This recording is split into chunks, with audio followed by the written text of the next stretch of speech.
Today we are drafting from the 103 in a 10-team format. Let's get into it. Looking at the board so far, we see that Jahmyr Gibbs goes in the 101 and Bijan Robinson goes in the 102. So now at the 103, it's really going to be between two players. That is either going to be Ja'Marr Chase or Puka Nacua. I personally prefer Ja'Marr Chase, and that's going to be the player that I take here.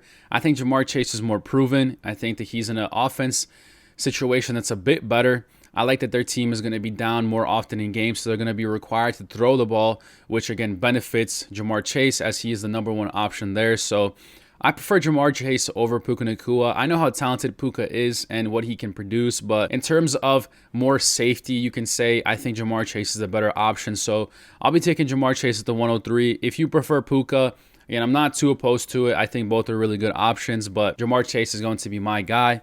Next up, we're going to be going through, we're probably going to be taking a running back. As we look and we see that a ton of the good running backs are off the board. So we're going to go through and see who is available. And it's going to be between Kenneth Walker and Derrick Henry. In my eyes, it's a 50-50. If you watch my ranking videos, I have them ranked pretty closely in terms of production. Again, ultimately, it's going to be either Kenneth Walker or Derrick Henry here at the 208. I prefer Derrick Henry. I think that he's a more proven running back one. Kenneth Walker has never really shown us that he has been a running back one. There was one season where he had I think it was 15 or 16 points per game. But other than that, I mean, pretty mediocre performances. And you can't blame the Seahawks. You can blame the situation that he was in and stuff like that, but I need a year to see that he is worth being a running back one before I draft him as one. So him as a running back two, kind of the pairing that the team one has here, Jahmyr Gibbs, Kenneth, and AJ Brown, which honestly is a really good team so far. This is a really nice pairing here, I will say. I like Kenneth Walker as my running back two, but again, as my running back one, I want a player that I know is going to produce, that has been productive, and that is Derrick Henry. So Derrick Henry is going to be our 208. And now at the 303, I know Brock Bowers is tempting. I know that these wide receivers are tempting as well. All good options. But in my opinion, I think we're going to need to take another running back here. And again, you're kind of choosing between players like Breece Hall, Jeremiah Love, Kyron, Josh Jacobs, Javonte Williams. Out of all these guys, I stay away from Jeremiah Love. I know that he's a nice rookie. He has a super high prospect. He's going to be super productive, but I just don't know if he's going to be that productive this year. You have Tyler Algier, you have James Conner, Trey Benson. Super heavy running back room on an offense that isn't that great. The offense on Arizona is pretty mediocre. I think they're going to be throwing the ball a lot more than relying on the run. And I guess Jeremiah Love would benefit from that. He does have that receiving upside, but I don't know. I have a feeling like he's going to be capped around the 12 to 13 points per game range, and taking a player like that in the third round is, kind of crazy in my opinion. So I'm actually going to go through and I'm going to take Javonte Williams. I know Javonte Williams isn't really a big name. He's not really somebody that's talked about often in the league, but Javonte was super good last year, super consistent, averaged 15 points per game. High-powered offense that is down in games. They throw the ball, they run the ball. He's everything you want in a running back, essentially, especially a running back too. So I really like Javonte. I think he's going to continue to be productive. Stay around that 15 to 16 points per game range. And for your running back too, that is really solid. He also has a decent ceiling. He can get up there in points. So I like Javonte as our running back too. Looking through, we see Josh Allen comes off, Brock Bowers. We see the run of running backs here as well. We're going to go through and take a wide receiver. I'm going to take Garrett Wilson. I know Garrett Wilson, the situation isn't the best, but I think the talent is there. I think he's super talented, and he will be getting a ton of targets. I think his floor is easily 10 to 13 points, and then he has a nice ceiling. He can easily get up there in the 20-plus games. So I like Garrett Wilson. I think he's going to be really good, super talented. Him as our wide receiver, too, I feel pretty comfortable with. So we'll be taking him here at the 408. We see Emeka, Tet, T. Higgins, and Lamar come off. I'm going to go through. I'm going to take Ladd McConkey. Ladd McConkey, Mike McDaniel, head coach there now, most likely running the two wide receiver sets. Ladd, in my opinion, is the better wide receiver there from Quentin Johnston. So I think Ladd is going to be getting majority of the targets and will be super productive. I don't know if he'll be back to those rookie numbers, but I think he can easily improve from what he was doing last year. Last year was pretty bad. He was averaging 11 points per game. But their O-line was injured. The O-line is healthy. The Chargers overall as a team just look really good. So I like Ladd here as our third wide receiver. He's going to be a flex play for us. I think he's going to be really good this year. So we'll take Ladd here in the 5th. And now looking through, we're probably going to take a running back here, I'd say. Looking at who came off the board, it was a pretty big run of the wide receivers, and then we have a run of the quarterbacks. Again, all really good quarterbacks, so it makes sense why they go in the 6th round. I don't think that they're worth taking this early on, but obviously ADP thinks differently. We are drafting based off ADP throughout all the leagues, so this is where they are going in typical leagues. So I will take DeAndre Swift over here at the 608. I've spoken about DeAndre Swift. I really like him. I think he's going to be really good. So taking him here, in my opinion, is a really good deal.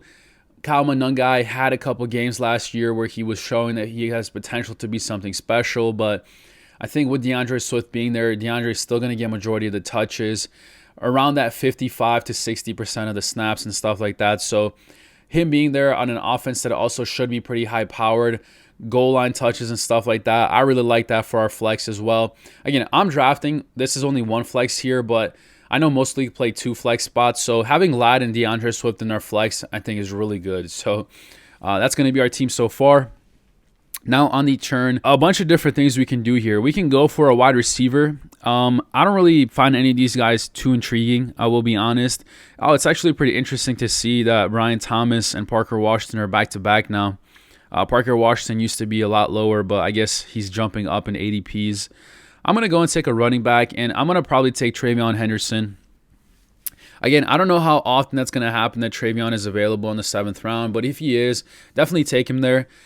He's going to be on our bench here, and you can definitely play him in your flex if you'd like. Travion, I think, has potential to become a decent running back later on in the season. Ramondre being there really holds him back, I will say. So that's why he's not like a player that I want to draft super early. But if you can get him onto your bench and kind of hold him and wait for that kind of explosion, it's not a bad idea. Maybe name-wise, you can trade him as well or something like that if nothing ever happens with him. So taking him here in the 7th round is definitely a really nice option. Next, I'm going to take Tucker Kraft here with the 808s. I know Harold Fant is an option here, Kyle Pitts, Sam Laporta. I prefer Tucker Kraft over all 3 of those. I think Tucker Kraft's going to have a really good season. He should be playing week 1. Last year, he averaged around 14 to 15 points per game. One of the games did skew it. He dropped like almost 50 points in the season. Then he got injured and stuff like that. But I still think he's super talented. I think he's easily a top 5 tight end in the league. So taking him here at the 808, I think, is a really nice spot. Next up, we're probably going to go through and take a wide receiver, and Josh Downs is available here. I've spoken to Josh Downs in my videos. I think he has potential to be a pretty nice wide receiver too in terms of fantasy purposes. Alec Pierce has the ankle issues and stuff like that. He should be playing and things like that, but Alec Pierce is more of a deep threat. Josh Downs is more of that slot player, and with Michael Pittman being off the team, I think Josh Downs is going to get a lot more targets now, so I really like him. He's kind of one of my favorite players to take late on in drafts and kind of store on the team. Again, he's going to be a bench player for us. He's one that we're hoping that eventually excels, and if he does, I think he has a really good shot at doing so. So taking him in the 9th round is really nice. Looking through, we see a huge run of running backs here. Again, these are all kind of like backups, upside shots, things like that. I really like our running back core that we have of these 4. I think this is really good, as well as our wide receivers. I really like our 3 main wide receivers. Tucker Kraft as our tight end is really good. We can go and we take a quarterback here in the 10th round, and I'll take Justin Herbert. I like Herbert. I've spoken up about the Chargers. I think they're going to be a really good team this year. He showed that he can run the ball a bit last year as well, so I think he's going to be a really good candidate for a breakout season this year. I think he'll finish easily as the top 7 quarterback, so getting him in the 10th round I think is a really good steal. We'll be taking him there and securing him. Jordan Mason is a player I actually would really like to target. He's a player I've been thinking about recently, and I think he has a really good shot at becoming pretty productive on the Vikings. If we look at his stats, pretty bad season last year overall, but the Vikings as a whole were struggling pretty heavily. Aaron Jones Sr., who ends up going here at the 1009, is old. He has been dealing with injuries, and when he's out, Jordan Mason becomes the top guy there, and I think that's not a bad upside shot. But my kind of predicament here is that I do want to fill out our starting lineup as well, and I think that getting a defense that is going to be one of the top defenses this year is super important. So I'm going to go and I'm going to take the Rams here at the 1103. I think the Rams are going to be really good this year. Addition of Myles Garrett, McDuffie, possibly Aaron Donald coming back as well.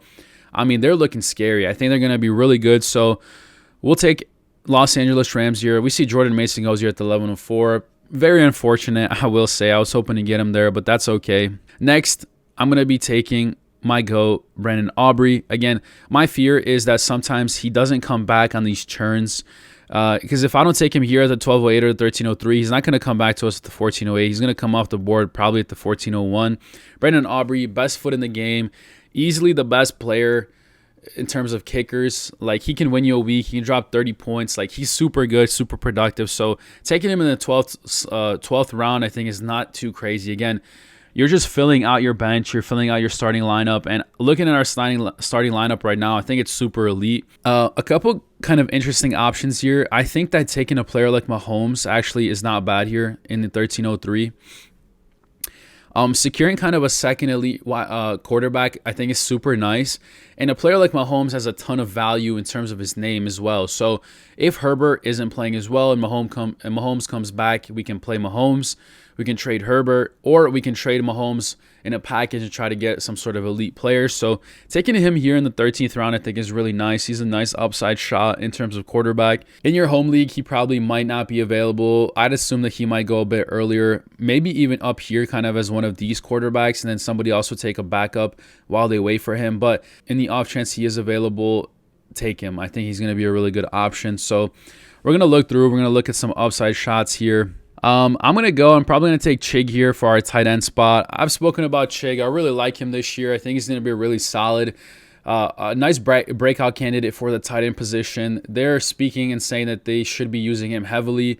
He seems to be excited to be playing there. So in the off chance Tucker Kraft doesn't play in the beginning, I think Chig is not a bad option to take here. So we'll have him on our bench and kind of store him. And then we're going to go and take a wide receiver. I think our running back situation is fine. So kind of looking for a wide receiver. I see Deebo Samuel here, and that's probably going to be the player I take here in the 15th round.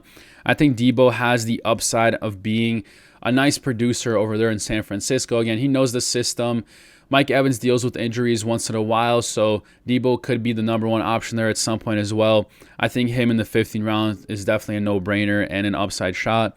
Looking at our team overall, we have Justin Herbert as our starting quarterback, Derrick Henry, Javonte Williams as our running backs. Again, I think a really nice kind of safe zone area in terms of production, 15 plus points from both of them easily with a high ceiling as well. Jamar Chase, the best wide receiver in the league. Garrett Wilson, again, super talented, bad offense, but he will get targets and will be productive. Tucker Kraft, top 5 tight end in the league easily. He will be productive this year as well, as long as he comes and plays week 1. And again, if he doesn't, we have Chig that we can toss in for a little bit. Ladd McConkey, number 1 option over there on the Chargers.